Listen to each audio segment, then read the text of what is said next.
Imagine करिए कि आप एक बहुत बड़े फील्ड के एक साइड में खड़े हैं और आप चाहते हैं कि आपका मैसेज फील्ड के दूसरी साइड तक पहुंच जाए, लेकिन ऐसा हो नहीं पाता। बट क्या हो अगर आपके पास एक लाइन हो लोगों की और हर एक के पास एक मेगाफोन हो और वो आपके मैसेज को आगे भेजते जाएं? बस यही बेसिक आइडिया है मल्टी स्टेज ट्रांजिस्टर एम्पलीफायर का। मल्टी स्टेज ट्रांजिस्टर एम्पलीफायर एक चेन है मेगाफोन बूस्टर्स की तरह, जो एक वीक सिग्नल को स्टेप बाय स्टेप ज्यादा लाउड और क्लियर बनाता है। ये मल्टी स्टेज ट्रांजिस्टर एम्पलीफायर्स अपनी कैस्केडेड स्टेजेस के साथ simple single stage transistor amplifier से कहीं ज्यादा बेनिफिट्स देते हैं। लाइक सिग्नल को बहुत ज्यादा लाउड बनाते हैं, मींस हायर गेन। ज्यादा रेंज के फ्रीक्वेंसीज को हैंडल करते हैं, मींस वाइडर बैंडविड्थ। सिग्नल को क्लीन और एक्यूरेट रखते हैं, means optimise signal fidelity. Background noise को मिनिमाइज करते हैं, means reducing noise. Multi stage transistor amplifiers audio and radio worlds के वर्कहॉर्सेस होते हैं, क्योंकि ये वीक साउंड को स्ट्रॉन्ग, क्लियर एंड वर्सटाइल बनाते हैं। So get ready to explore the world of boosting your sound to amazing levels. नमस्कार, स्वागत है आप सभी का वर्सेटाइल इलेक्ट्रॉनिक साइंस के इस लर्निंग प्लेटफॉर्म पर इलेक्ट्रॉनिक साइंस पॉडकास्ट के आज के इस एपिसोड नंबर 11 में। तो चलिए अपने इमेजिनेशन की खिड़कियों को खोलिए, आवाज के साथ रहिए, सुनिए और समझिए उस इंटरेस्टिंग थ्योरी को जो है about the topic multi stage transistor amplifier when one transistor just isn't enough. Transistor radio receiver. इस ट्रांजिस्टर रेडियो रिसीवर में एम्पलीफिकेशन परफॉर्म करने के लिए 6 और मोर स्टेजेस की नीड होती है, जिसकी वजह से transistor radio receiver multi stage transistor amplifier की कैटेगरी में आता है, जिसका सर्किट एक प्रैक्टिकल ट्रांजिस्टर एम्पलीफायर का सर्किट होता है, जो एक कॉम्प्लेक्स स्ट्रक्चर है। अब सवाल ये है कि एम्पलीफिकेशन तो एक सिंगल स्टेज ट्रांजिस्टर एम्पलीफायर से भी हो जाता है, तो फिर मल्टी स्टेजेस यूज करके सर्किट को इतना कॉम्प्लेक्स करने की क्या नीड है?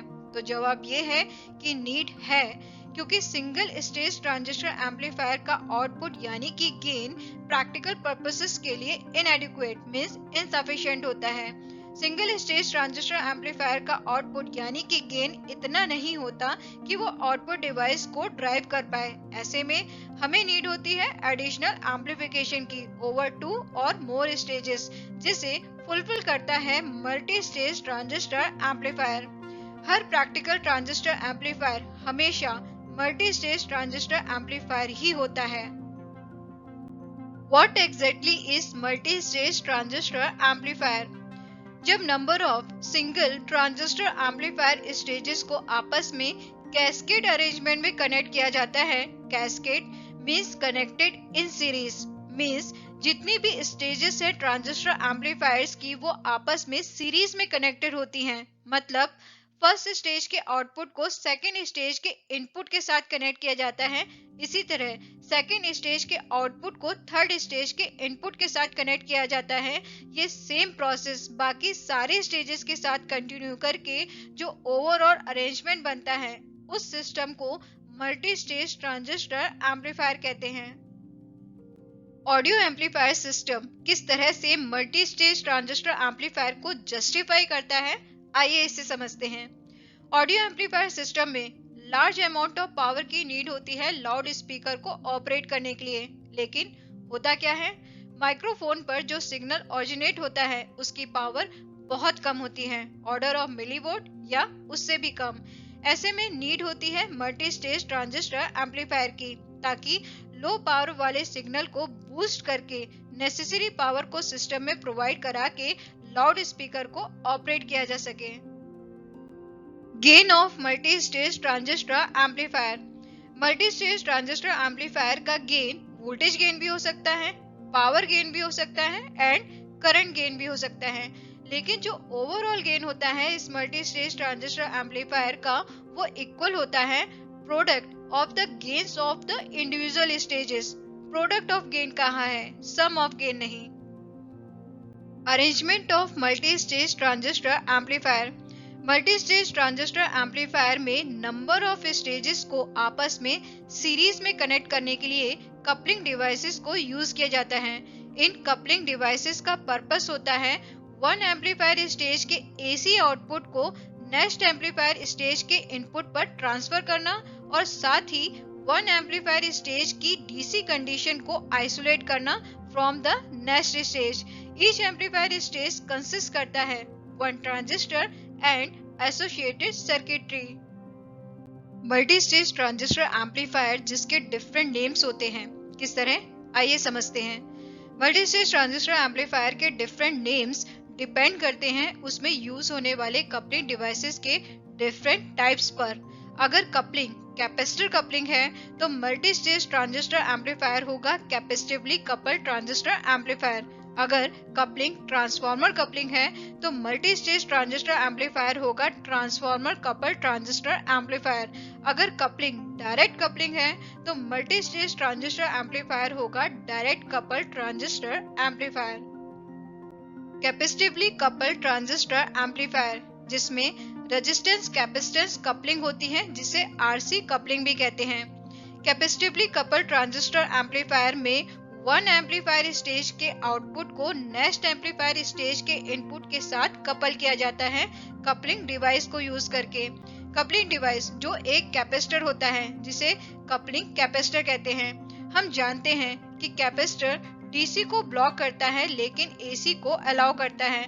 इस प्रॉपर्टी की वजह से वन एम्पलीफायर स्टेज का AC output next amplifier stage के इनपुट पर पास हो जाता है, लेकिन कैपेसिटर डीसी को ब्लॉक कर देता है जिससे वन एम्पलीफायर स्टेज की DC condition next amplifier stage की डीसी कंडीशन से आइसोलेट हो जाती है। आरसी कपलिंग का एडवांटेज होता है इसका सिंपल एंड इनएक्सपेंसिव होना, लेकिन इसमें जो डिसएडवांटेज होता है वो ये होता है कि लो सिग्नल फ्रीक्वेंसी पर कैपेसिटर प्रॉब्लम कॉज करता है अपने लार्ज रिएक्टेंस वैल्यू की वजह से। लार्ज रिएक्टेंस की वजह से कंसिडरेबल अमाउंट में एसी सिग्नल कैपेसिटर के अक्रॉस ड्रॉप हो जाता है जिसकी वजह से नेक्स्ट स्टेज के इनपुट पर एसी सिग्नल रिड्यूस हो जाता है और इसकी वजह से आउटपुट वोल्टेज भी। ट्रांसफार्मर कपल्ड ट्रांजिस्टर एम्पलीफायर जिसमें ट्रांसफार्मर कपलिंग होती है। ट्रांसफार्मर कपल्ड ट्रांजिस्टर एम्पलीफायर में वन एम्पलीफायर स्टेज के आउटपुट को नेक्स्ट एम्पलीफायर स्टेज के इनपुट के साथ कपल किया जाता है कपलिंग डिवाइस को यूज करके। कपलिंग डिवाइस जो एक ट्रांसफार्मर होता है। हम जानते हैं कि ट्रांसफार्मर डीसी को ब्लॉक करता है लेकिन एसी को अलाउ करता है फ्रॉम प्राइमरी टू सेकेंडरी। इस प्रॉपर्टी की वजह से वन एम्पलीफायर स्टेज का AC output next amplifier stage के इनपुट पर पास हो जाता है, लेकिन ट्रांसफार्मर डीसी को ब्लॉक कर देता है जिससे वन एम्पलीफायर स्टेज की DC condition next amplifier stage की डीसी कंडीशन से आइसोलेट हो जाती है। ट्रांसफार्मर कपलिंग का एडवांटेज होता है कि ये कपलिंग स्टेजेस के बीच मैक्सिमम पावर ट्रांसफर करने के लिए इम्पीडेंस मैचिंग की नीड को फुलफिल करती है, लेकिन साथ ही डिसएडवांटेज भी होते हैं इस कपलिंग में लॉसेस के फॉर्म में जो ट्रांसफार्मर में होते हैं। डायरेक्ट कपल्ड ट्रांजिस्टर एम्पलीफायर जिसमें डायरेक्ट कपलिंग होती है। डायरेक्ट कपल्ड ट्रांजिस्टर एम्पलीफायर में वन एम्पलीफायर स्टेज के आउटपुट को नेक्स्ट एम्पलीफायर स्टेज के इनपुट के साथ डायरेक्टली कनेक्ट किया जाता है, मींस डायरेक्टली कपल किया जाता है। डायरेक्ट कपलिंग के एडवांटेजेस की बात करें तो इसमें कोई लॉसेस नहीं होते, neither at low frequencies nor at high frequencies, लेकिन डिसएडवांटेज भी होता है इस कपलिंग में, वो ये कि सेकंड स्टेज का जो इनपुट इम्पीडेंस होता है वो अफेक्ट करता है फर्स्ट स्टेज के वोल्टेज गेन को as well as Q point means quiescent point means operating point को भी। मल्टी स्टेज ट्रांजिस्टर एम्पलीफायर का गेन जब डीबी यानी कि डेसिबल में होता है तब इसकी कुछ प्रॉपर्टीज होती हैं। जैसे जब पावर गेन डीबी में होता है तब ये दो प्रॉपर्टीज को फॉलो करता है। नंबर 1, ईच टाइम जब ऑर्डिनरी पावर गेन इंक्रीज और डिक्रीज करता है बाय ए फैक्टर ऑफ 10 तब डीबी पावर गेन भी इंक्रीज और डिक्रीज करता है by an amount of 10 dB। Number 2, each time जब ऑर्डिनरी पावर गेन इंक्रीज और डिक्रीज करता है बाय ए फैक्टर ऑफ 2 तब डीबी पावर गेन इंक्रीज और डिक्रीज करता है by an amount of 3 dB। जब वोल्टेज गेन डीबी में होता है तब ये भी दो प्रॉपर्टीज को फॉलो करता है। नंबर 1, ईच टाइम जब ऑर्डिनरी वोल्टेज गेन इंक्रीज और डिक्रीज करता है बाय अ फैक्टर ऑफ 10, तब डीबी वोल्टेज गेन इंक्रीज और डिक्रीज करता है by an amount of 20 dB. Number 2, each time जब ऑर्डिनरी वोल्टेज गेन इंक्रीज और डिक्रीज करता है बाय अ फैक्टर ऑफ 2, तब डीबी वोल्टेज गेन इंक्रीज और डिक्रीज करता है by an amount of 6 dB. अगर हम तीनों टाइप्स की coupling, RC coupling, transformer coupling and direct coupling के बीच में कंपैरिजन करें तो टोटल 5 पॉइंट समझने वाले हैं। नंबर 1, अगर फ्रीक्वेंसी रिस्पांस के रिस्पेक्ट में समझे तो डायरेक्ट कपलिंग सबसे बेस्ट है एंड ट्रांसफार्मर कपलिंग सबसे पुअर, जबकि RC coupling audio frequency range के लिए एक्सीलेंट होती है। नंबर 2, अगर कॉस्ट के रिस्पेक्ट में समझे तो सबसे लीस्ट कॉस्ट है डायरेक्ट कपलिंग की और सबसे हाई कॉस्ट है ट्रांसफार्मर कपलिंग की, जबकि आरसी कपलिंग की कॉस्ट भी ज्यादा नहीं होती। नंबर 3, अगर स्पेस एंड वेट के रिस्पेक्ट में समझे तो सबसे लीस्ट स्पेस एंड वेट होता है डायरेक्ट कपलिंग का एंड सबसे ज्यादा स्पेस एंड वेट होता है ट्रांसफार्मर कपलिंग का, जबकि आरसी कपलिंग का स्पेस एंड वेट भी लेस ही होता है। नंबर 4, अगर इम्पीडेंस मैचिंग के रिस्पेक्ट में समझे तो ट्रांसफार्मर कपलिंग एक्सीलेंट होती है एंड आरसी कपलिंग सबसे पुअर, जबकि डायरेक्ट कपलिंग भी ठीक होती है। नंबर 5, अगर यूसेज के रिस्पेक्ट में समझे तो आरसी कपलिंग को यूज किया जाता है वोल्टेज एम्पलीफिकेशन के लिए, ट्रांसफार्मर कपलिंग को यूज किया जाता है पावर एम्पलीफिकेशन के लिए एंड डायरेक्ट कपलिंग को यूज किया जाता है for amplifying extremely low frequencies.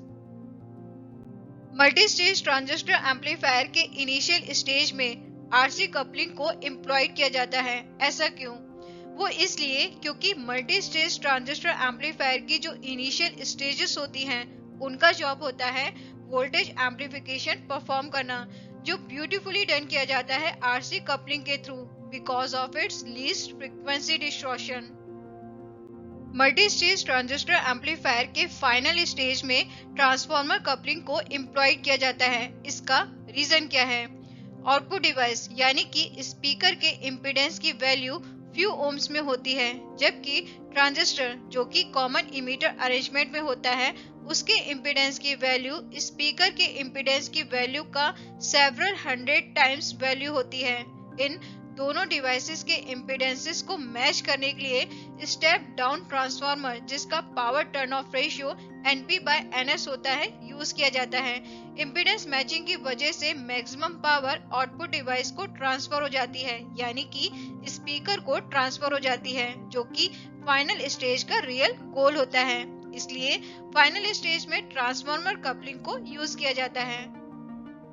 तो ये थे कुछ important and interesting information about the topic multi stage transistor amplifier when one transistor just isn't enough. आज का ये एपिसोड अगर आपको अच्छा लगा है तो इसे लाइक करिए, शेयर करिए, वर्सेटाइल इलेक्ट्रॉनिक साइंस के इस YouTube चैनल को सब्सक्राइब करिए और साथ में बेल आइकन को प्रेस करना जरूर याद रखिए ताकि आने वाले एपिसोड्स के नोटिफिकेशन आपको टाइम पर मिलते रहें। इस एपिसोड में इतना ही, मिलते हैं नेक्स्ट एपिसोड में एक नए टॉपिक के साथ। तब तक के लिए आप अपना ख्याल रखिए और साथ में इलेक्ट्रॉनिक साइंस से रिलेटेड कुछ ना कुछ सुनते रहिए और सीखते रहिए। शुक्रिया।